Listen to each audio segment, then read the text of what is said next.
Go inside the Crimson Tide with your hosts Rodney Orr and Gary Harris, keeping you informed on everything Alabama. Tider Insider TV, brought to you by Tuscaloosa Tourism and Sports.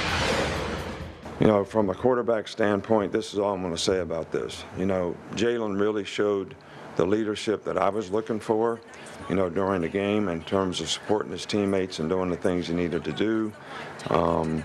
He's had the opportunity to play, so as the other guys.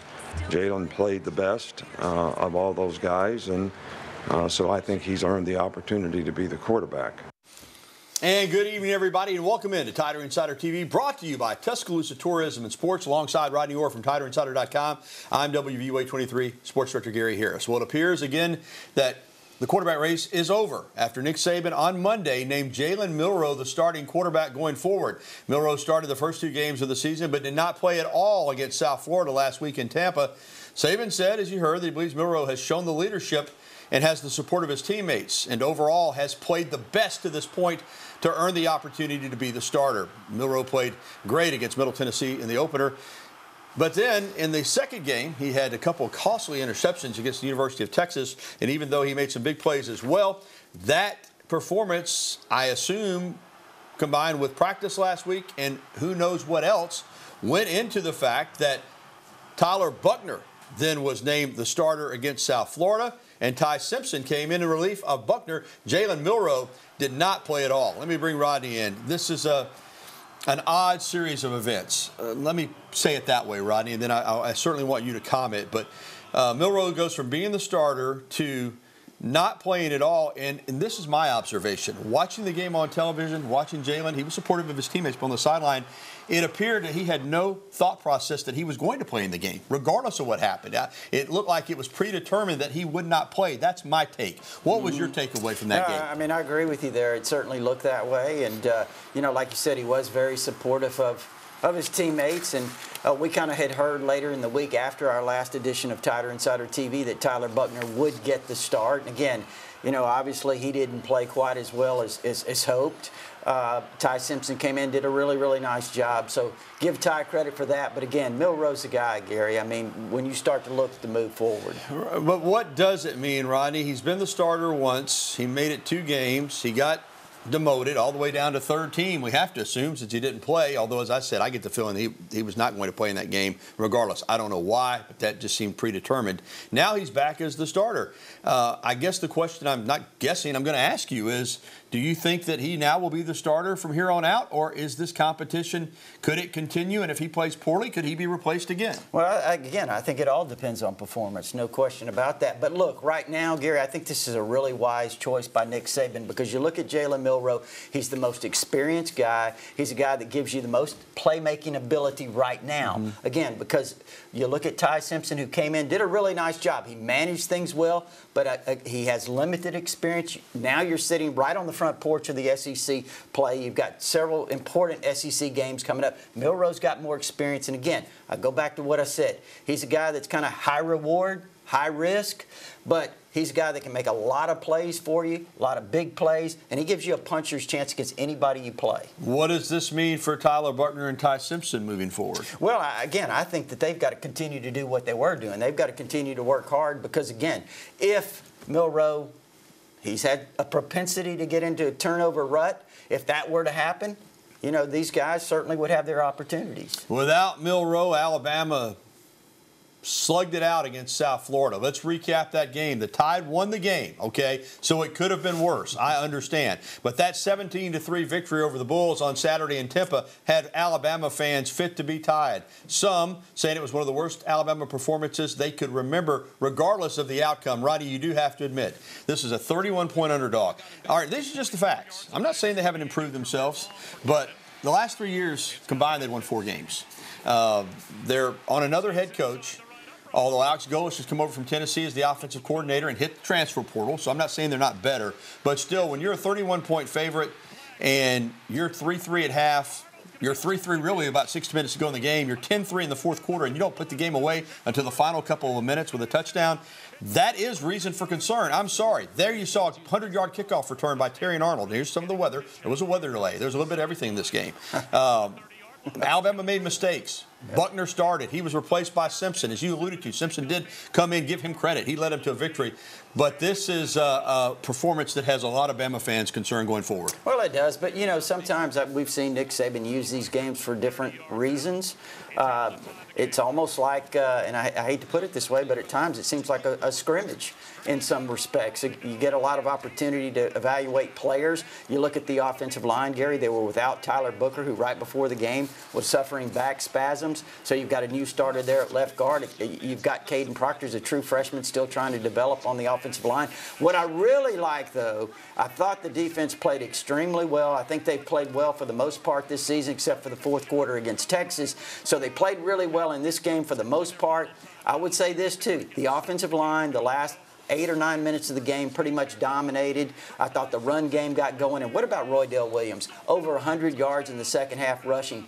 That's what Alabama wants to do. Get this running game going. Now with Milroe back at quarterback, his ability to make big plays, they can become really explosive. All right, Rodney, this victory allowed Alabama to experience something it had not experienced since 2015, and that is being out of the top 10 in the AP poll. The last time they weren't ranked in the top 10, September 2015, following that loss to Ole Miss. Although I'm trying to figure out, looking back on it, why they fell out of the top 10 after that game. Against a pretty good Ole Miss team after they'd been in the college football playoff the year before.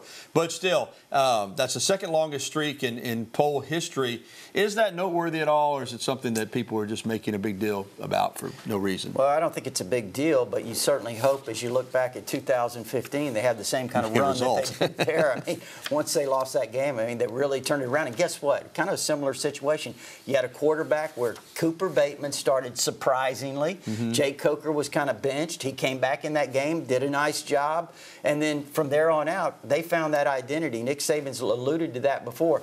Could it happen again? Possibly. For context only, because this is not an SEC, so that's why I'm not going to mention Arkansas in 2014 or some of those games. But remember 1992, Alabama went undefeated, won the national championship. They needed a David Palmer punt return against Louisiana Tech, the only touchdown in that game. A Tommy Johnson fake punt against Southern Miss. Two non-conference foes at home that Alabama barely got past, and yet they went on to win it all. So it can happen. Well, and let me say this, too. I know a lot of Alabama fans, as you alluded to, they are very upset with this performance and maybe what appears to be the bad direction of this program. I will say this, though, Gary. If you look around the country, there's not a lot of teams that are playing extremely well. I mean, I don't think Alabama's necessarily that far off from some of the teams that are ranked in the top 5. Right now, I don't see them playing extremely well. So, again, I think this Saturday, it's really the start of something big. Over the next few weeks, Alabama has to have some positive things happen. Huge this weekend. We'll preview the Ole Miss game coming up. And now it's time for Coach Talk. Alabama head coach Nick Saban said after the game on Saturday he was proud of the effort put forth by the players on the road. He did not want to take away from that, the way they competed. But he also realized that Alabama in some ways was its own worst enemy with mistakes and issues of its own, but they did respond well to the struggles. I think this was, the first game where I saw some guys, a little frustrated. And I think the frustration came maybe because we weren't as focused as we needed to be, which is my responsibility. As a competitor, you never want to get frustrated. You always want to play the next play. But I think we talked about how everybody needs to buy in to doing the things they need to do to make their contribution to the team to play winning football. Concerned are you? He's still using terms like buy-in, getting everybody on the same page. Players were frustrated, even though on Saturday he did say he was happy with the effort and the way they competed. That comment was from yesterday's press conference. And we know there was a players-only meeting on Sunday for whatever that's worth. How concerning is it that 3 weeks into the season we're still hearing some of the same talking points that we heard going into the year? Yeah, I think it's really concerning. But at the same time, again, I go back to 2015 and what happened then. I realize that team had a lot of great players on it. We don't really know. There's a lot of unanswered questions about this team. Look, Saturday, you have to take them one at a time. If Alabama can handle Ole Miss, then you've got the next step. You've got Mississippi State. Then you go on the road for a really big game against Texas A&M. You get through that trio, then all of a sudden, Gary, the mindset changes. Alabama gains some confidence. Perhaps they find their identity offensively. They continue to play well defensively. The special teams have been pretty good, especially the kickers have been great. So if they can do that and get to that point, then you kind of reevaluate this Alabama team. Indeed you do. It would be huge to win these next three. Well, still to come on Tider Insider Television, Alabama is back in Bryant-Denny Stadium this Saturday afternoon for an SEC game, the first of the season against the Ole Miss Rebels. Also, Nick Saban and the Crimson Tide have added another commit to the class of 2024. We'll tell you all about it. It's another in-state guy, and he's got Auburn ties. That's becoming a trend for Alabama, getting commitments from players that have ties to Auburn. We'll have that. Plus, we'll get to your phone calls, emails, and tweets. Again, the phone number is always 205-348-WVUA. That's 348-9882. Or you can email us at TITV@WVUA23.com. We'll be right back with the only show that takes you inside the Crimson Tide, Tider Insider TV.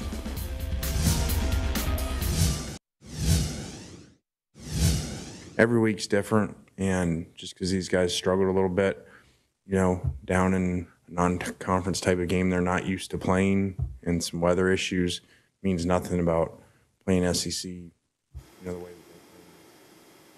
And indeed, Ole Miss not taking anything for granted when it comes to the Alabama Crimson Tide, and despite the recent struggles, and that should be the case. Ole Miss hasn't beaten Alabama since 2015. Lane Kiffin has never beaten the Crimson Tide as the head coach at Ole Miss. Rodney, let's get right to it. You got Lane Kiffin as the head coach. You've got Pete Golding as the defensive coordinator. They're going to be highly motivated as the 15th-ranked Ole Miss Rebels come in here to play the number 13th-ranked Alabama Crimson Tide on Saturday afternoon. Ole Miss coming off a really strong performance against Georgia Tech in the second half. They blew open a close game, 48-23. They're 3-0 on the season. They've outscored their opponents a combined 158-50. Their wins, as I mentioned, include Georgia Tech from the ACC and a very strong Tulane team on the road down in New Orleans. This is a really good Ole Miss football team. It is. You see that guy right there, Trey Harris? He's a really good receiver, Gary. He's probably the best receiver on the field come Saturday, if he plays. Ole Miss is a little bit banged up. The great running back Judkins is a little bit banged up. We'll see if he plays. I would expect he would. Jackson Dart's really doing a nice job in his second year as a quarterback for Ole Miss. He had over 100 yards rushing in this last game. He's a legitimate dual-threat player. Again, he's feeling a lot more comfortable. You talked about the points they're scoring, the yards, and all of those things. Defensively, I think they're massive up front. They're pretty big up front for sure. Solid at the linebackers. In the secondary, though, Gary, I think they can be taken advantage of. So this is a team, though, that's going to come in here with a lot of confidence. They played Alabama really well last year. They thought they should have won that game. So I think it's going to be an extremely competitive game. Yeah, it should be. Let's get to the coaching matchup here because Kiffin, I know he tells the truth when he says he's got a lot of respect for Nick Saban. Nick Saban revived his career when he was on the skids. Pete Golding, let's just be honest, he was a whipping boy for a lot of Alabama fans. Now he is at Ole Miss, and as I said, they're going to be highly motivated. And Kiffin, sometimes with him, you don't know if he's being serious or he's tweaking, but he came out on Sunday and said they were preparing for Travaris Robinson's defense because he thought Travaris Robinson was now coordinating Alabama's defense, so they were looking back at South Carolina game tape from when T-Rob was the coordinator there in the Will Muschamp. Nick Saban shot that down yesterday. Kevin Steele's the defensive coordinator. I believe that. Now, there's T-Rob, and you saw Steele as well. I do think Alabama made some changes in the way they're getting plays in and kind of some administrative stuff on defense that Saban said helped them against South Florida. Do you think Kiffin was being serious, or do you think that's just kind of a little tweak? Yeah, like you said, you never know with him. He's very unique. But listen, if it makes them watch a lot of film that is useless, maybe that's a good thing, in terms of their preparation time. So, like you said, I think it's mostly the communication thing from the booth to the field. I think those are probably some of the adjustments that Alabama made. Jackson Dart, the Ole Miss quarterback, how big of a potential problem is he? He's really big. We talked about him. He rushed for over 100 yards in this last game. He's very athletic. He's got a lot smarter in terms of understanding their offense. He's had a year in it, and I think he feels really good now, comfortable with Lane Kiffin. Again, he's almost like Kiffin on the field. because he knows the offense extremely well. So I think Jackson Dart, he may be the best quarterback, certainly one of the best quarterbacks in the SEC. Bama scored on 4 or 5 second-half drives last year to rally to win that game in Oxford. As you alluded to, Rodney, a lot of Ole Miss people feel like they should have won that game and even feel like they could have won the game in 2020 when Alabama went 13-0 and won the national championship. They're excited about this opportunity. All right, let's get to recruiting, and we've got the latest commit for Alabama, 2024 linebacker from Ramsey High School there in Birmingham, and young Mr. Reese, Quinton Reese, is the son of former Auburn defensive star Quinton Reese. So kind of a weird deal here. There's two 2025 commits for Alabama that their dads played at Auburn, and now you've got Quinton Reese, whose dad played at Auburn in the 2024 class. Tell us about this very intense, aggressive, physical linebacker from Ramsey High School. Playmaker. I mean, he's not really big. He's probably 6 feet, 205. So by the standards, I guess, of linebackers, and especially the ones that Alabama signed in the past, he's not that big. But I would say this, Gary, he's big in terms of production, makes a lot of tackles, creates a lot of big plays. You've seen a couple of them there, the interception return for a touchdown. Got some contacts up there around that Ramsey program. And they say, look, if he was 6'2", 215 pounds, he'd be a guy that everybody in the country would be pursuing. So he's a really good player, playmaker. You remember Sean Deion Hamilton wasn't the biggest guy, but was very instinctive, made a lot of plays. I think maybe Reese is a lot like him. Last season, 155 total tackles, 24 tackles for loss, 5 sacks, 4 interceptions as the Rams won the Class 6A state championship, and he's having a great start to the season this year, too. Well, still to come on TITV, Tua Tagovailoa and other former members of the Crimson Tide getting it done in the National Football League. Stick around for Bama in the NFL. Plus, coming up next, we'll be getting your phone calls, emails, and tweets. We got a lot of emails that have come in. We'll get to as many of them as we can, but we also want to take your phone calls on the Tider Insider Hotline at 205-348-WVUA. That's 348-9882. Let us hear from you. Tider Insider Nation when we return.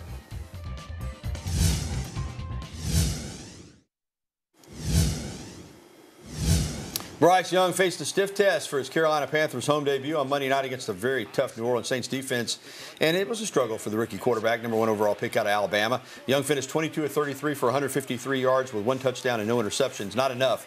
Saints win at 20-17. This past Sunday night, what a game between the Dolphins and the Patriots. That means Mac versus Tua.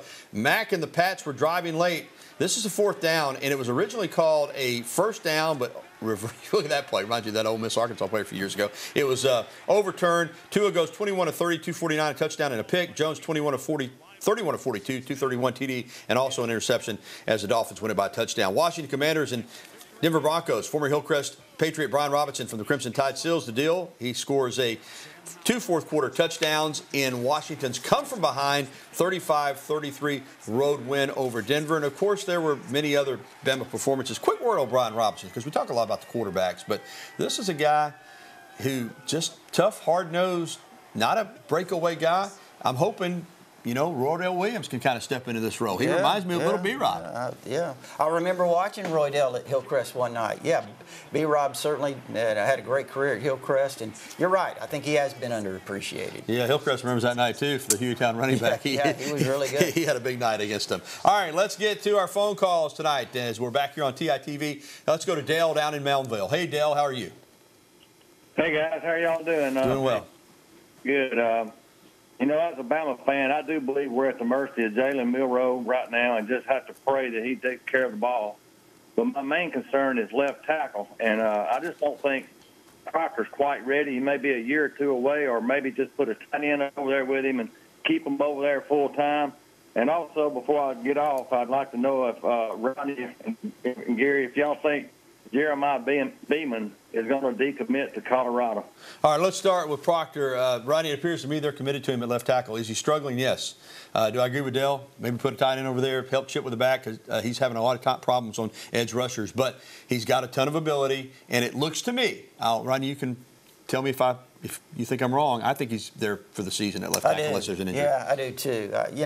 Gary, when you look at him, I kind of see a guy that should maybe be a little bit like Evan Neal that freshman year when they played him inside. Mm-hmm. I think that would be really good for Caden Proctor, but they've got him at left tackle, and he's going to have to learn on the job. Concern about Beeman flipping from Alabama to Colorado? I mean, look, prime time's obviously recruiting him. Anything can happen. I have not heard that he is considering that strongly. But again, anytime a guy visits, especially these days, it's unpredictable. And of course, the defensive line commit from Birmingham committed to the Crimson Tide. All right, we're going to be back with more phone calls and more emails. So keep it dialed in. 205-348-9882 is the number. Give us a call. TITV will continue right after this on WVUA 23.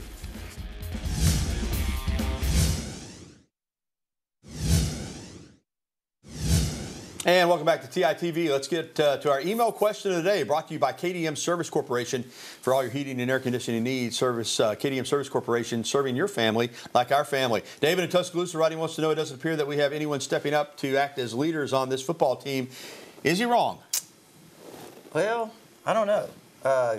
Look, it's really early in the season. I think he makes a good point.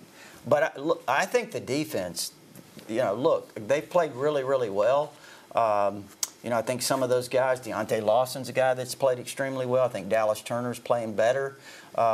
So maybe you look on the defensive side, that's where your leaders are right now. All right, let's get to a phone call. Our buddy Putty over in Alabaster. We got about 30 seconds, Putty. What you got? Hey, how are y'all doing? Good. Since I only have 30 seconds, I'll get right to the point. Okay. Bo Davis developed an awesome Texas defensive line, and it seems to me that our offensive line is not really as developed as it could be.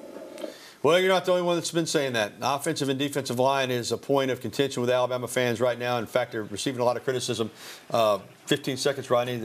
Both those lines need to play better. Okay, I'll take a positive look at this offensive line and say it's really early in the season. You got some new parts. You got the young freshmen we talked about. I like the way they looked at the end of the game here this last Saturday. Let's see what happens over the next 2 or 3 weeks. All right, thanks for the phone calls and emails. Sorry we couldn't get to more, but time is short. We'll be back to make our Ole Miss Alabama predictions on a beautiful evening in Tuscaloosa next, right here on TITV.